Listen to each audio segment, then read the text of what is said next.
Today on the HopeFilled Financial Podcast, I got to tell you that Dave Ramsey came back for the first time since my phone call back in November. And on the first call he took upon his return, he covered the safe withdrawal rate topic. Dave's answer also provides a nice segue for me into today's main topic, which is highlighting a charity that helps the homeless. It's a charity that my wife and I engaged with on our honeymoon. If you're looking to be more intentional with your charitable giving, or if you like charitable stories, I think you're really going to like today's episode.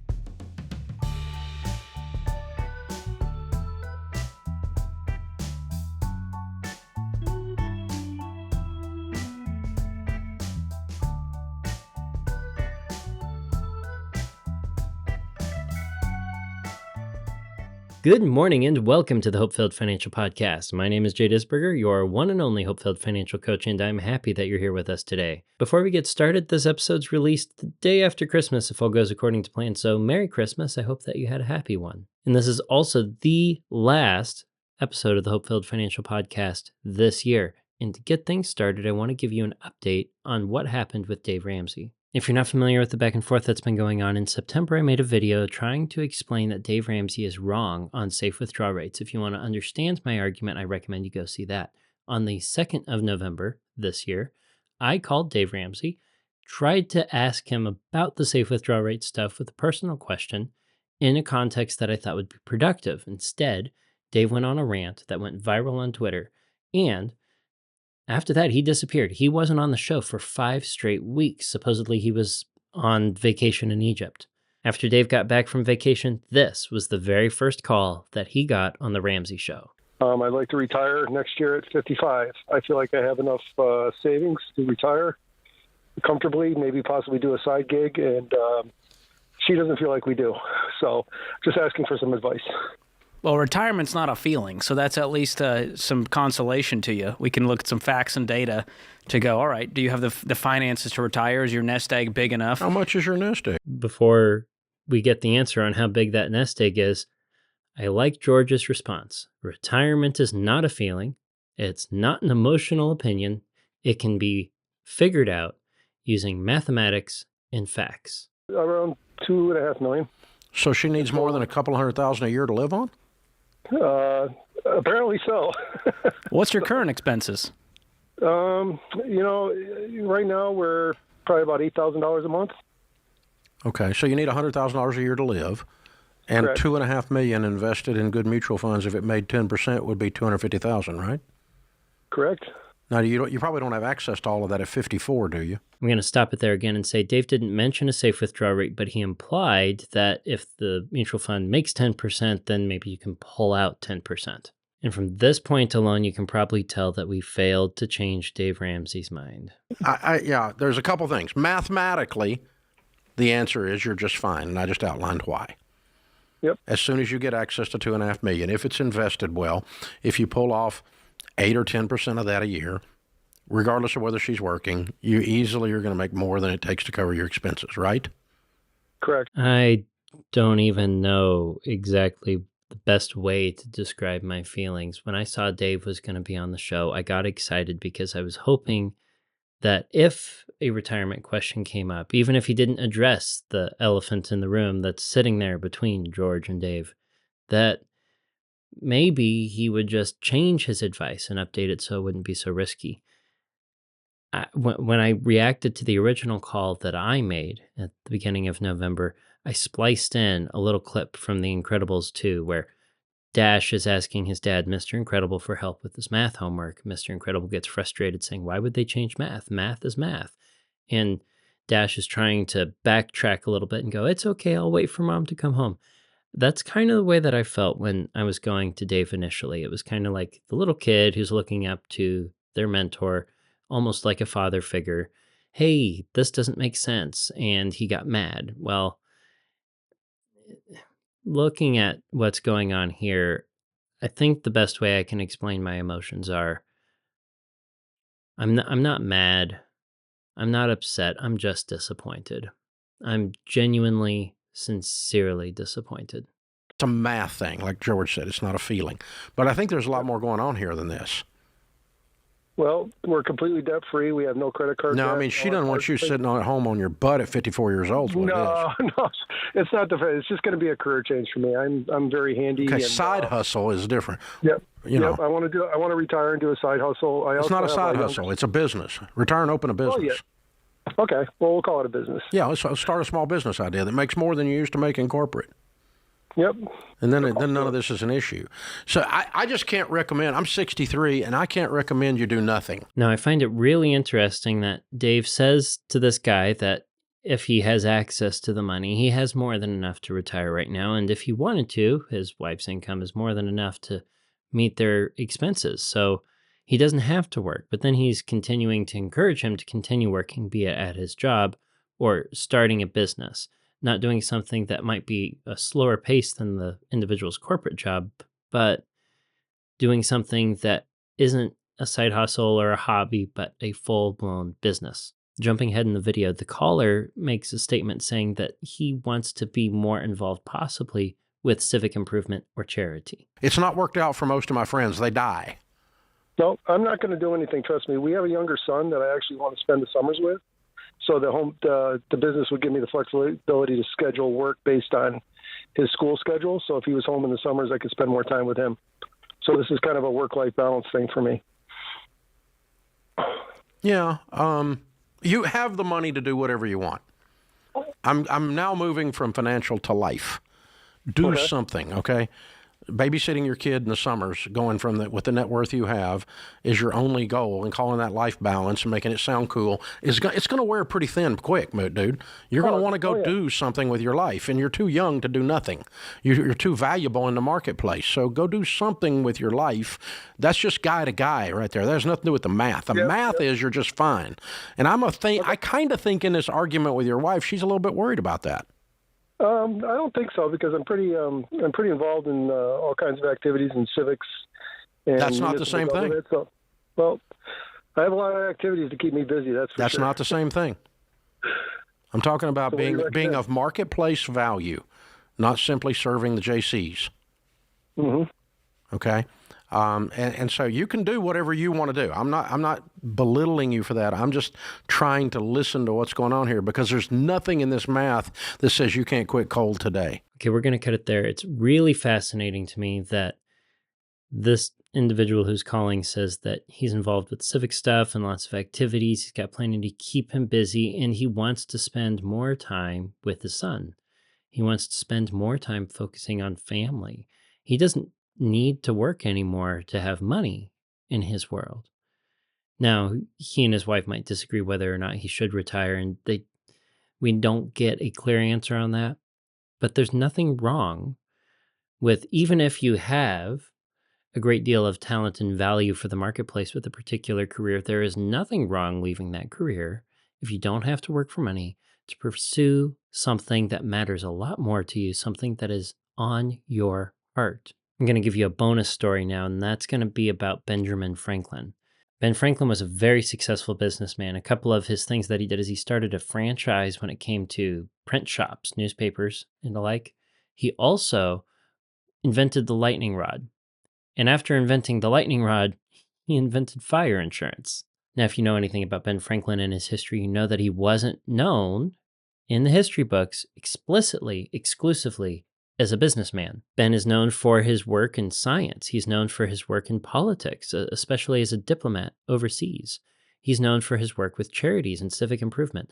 He did a great deal more than running the business that he knew could be successful. And he wanted to pour his time into some things that may not have necessarily turned a profit. His mom wrote him a letter, and I'm paraphrasing some of this off my memory, but Ben Franklin's mother wrote him a letter when he wanted to walk away from being a businessman and churning out money.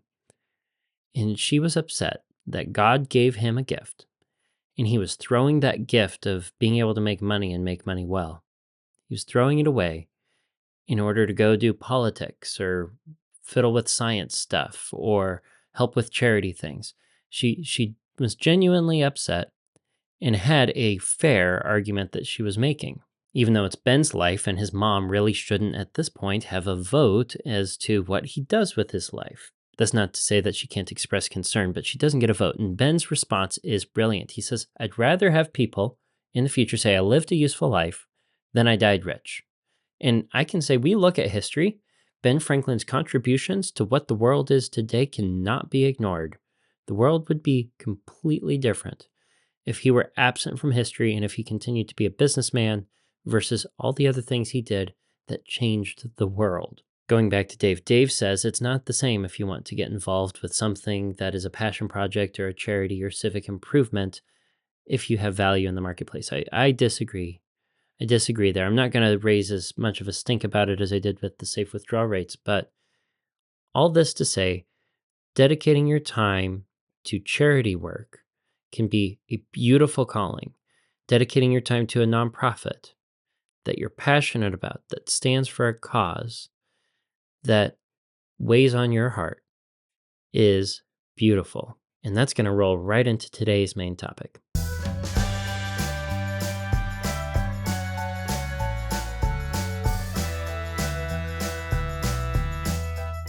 For the main topic today, I got to go back to when Amanda and I were planning our wedding.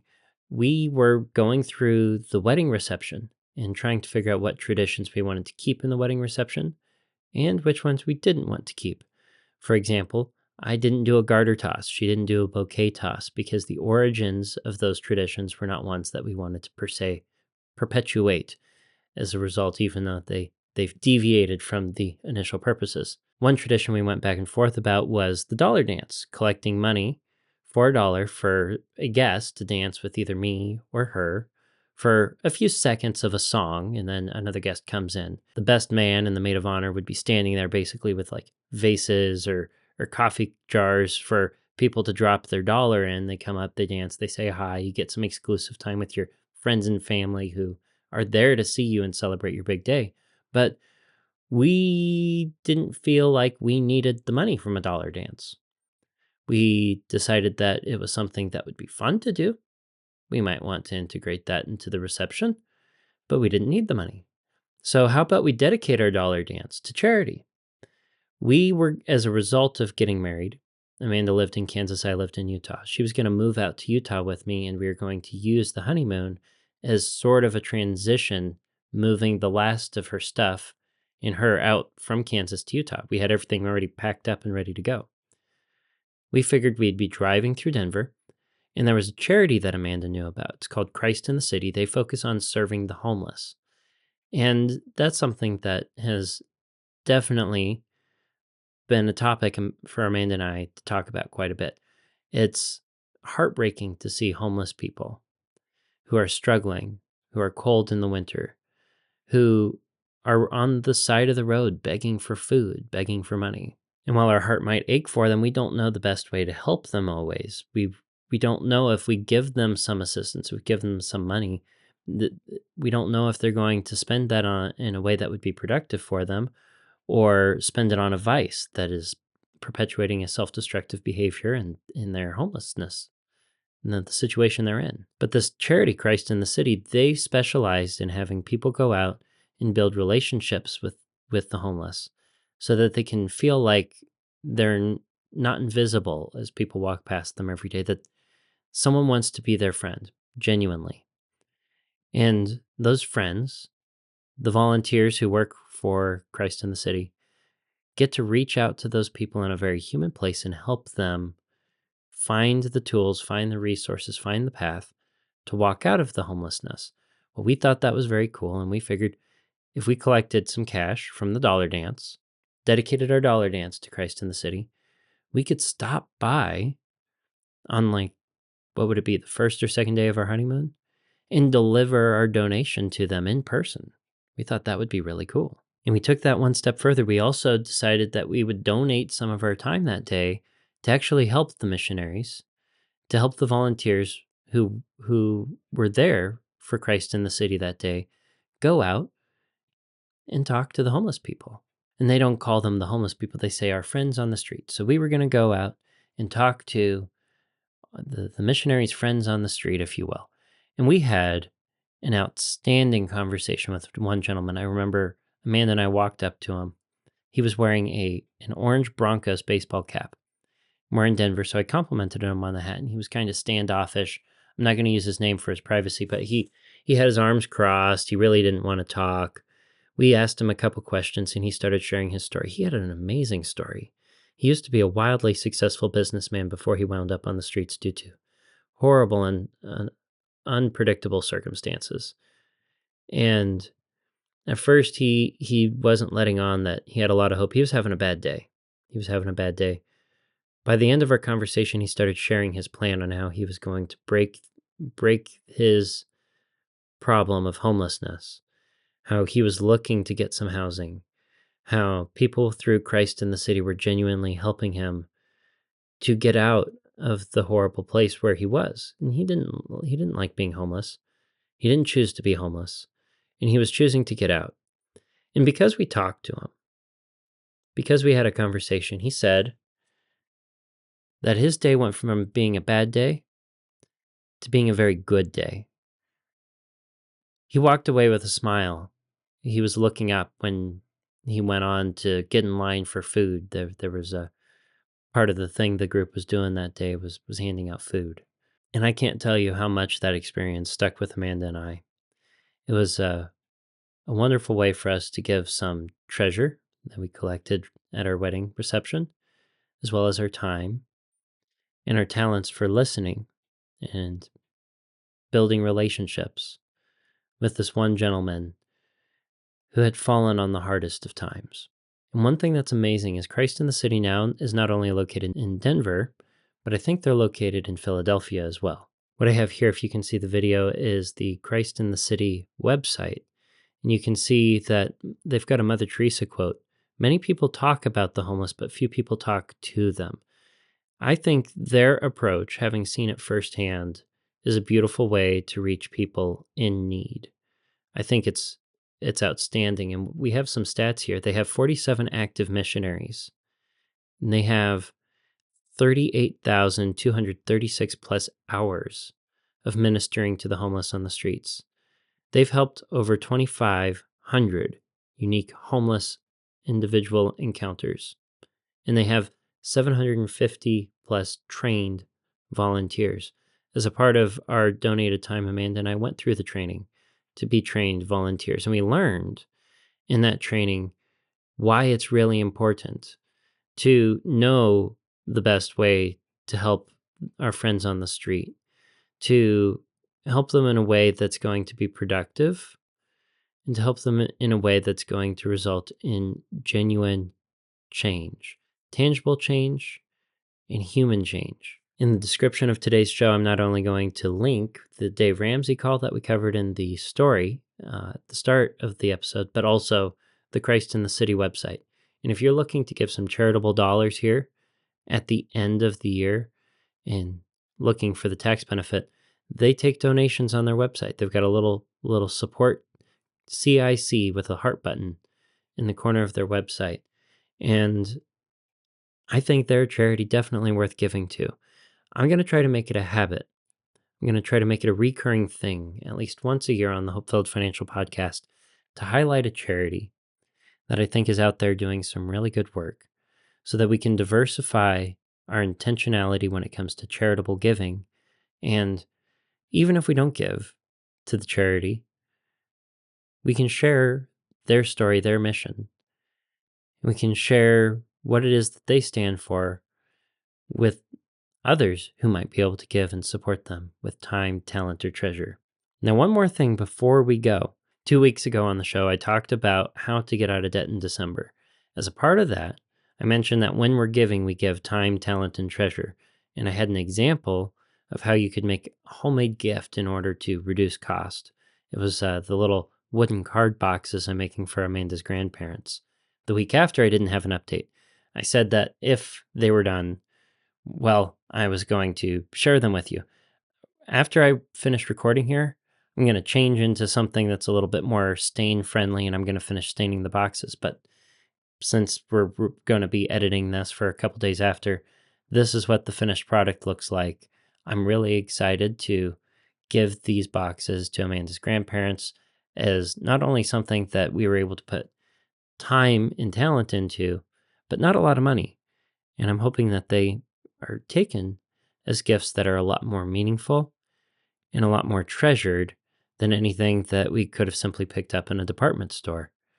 And I just wanted to as we wrap up this year for the HopeFilled Financial Podcast, close that little teaser that I gave, kind of carrying through the theme of gift giving with time and talent and treasure this December.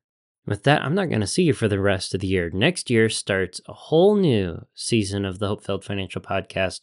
What 2024 is going to bring has me incredibly excited. If you listened all the way to the end, please like, share, follow, subscribe. Budget bravely. Happy New Year, and enjoy your hope-filled financial future.